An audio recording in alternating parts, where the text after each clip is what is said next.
Okay guys, today we're going to talk about the Hornady Night Guard 1 year after I originally bought it.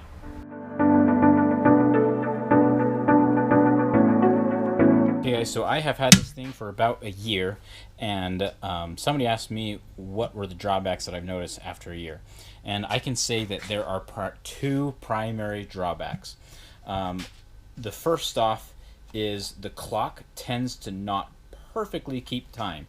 Now mine's been pretty good, but I had a couple friends get this and theirs tend to speed up over time. Usually it's about a minute per month or sometimes less, so really not too bad, and it's super easy to adjust. You just push this guy, press and hold time, and then change it and press again and you're done. So it's every 3 months you might have to do 3 to 6 months you might have to do a 10-second fix. You're probably adjusting your clock every 6 months anyway, so no big deal. And they've all noticed that they've sped up, so if anything you'll be early to things rather than late. So really not that big a deal.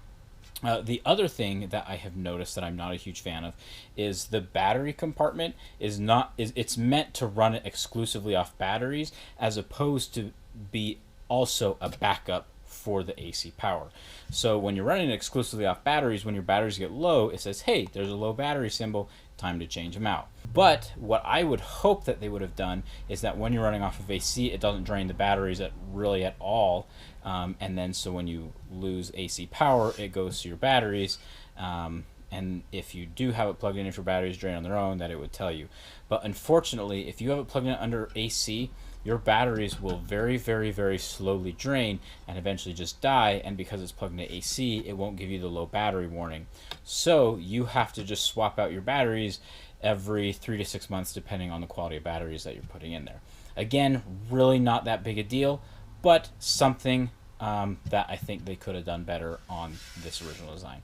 A third one that I would mention has nothing to do with the safe, has to do more with their RFID wristwatch band. It works great on my watch and most men's watches, but on my wife's watch, her band is a little bit thinner, and so the actual RFID chip that's in it falls out. So she has to use either the passcode or a key fob one or a keychain.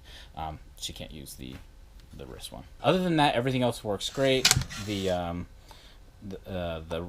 RFID works fantastic. The spring assist is great. Really no complaints on this safe at all. I highly recommend this safe still, even though it does have the 2 slight flaws. Okay guys, other than that, this safe's been amazing. You can see my original review up here. And then if you have any other questions, comments, or concerns, please put those in the comments below. Okay guys, thanks for watching. The 1911, it's actually pretty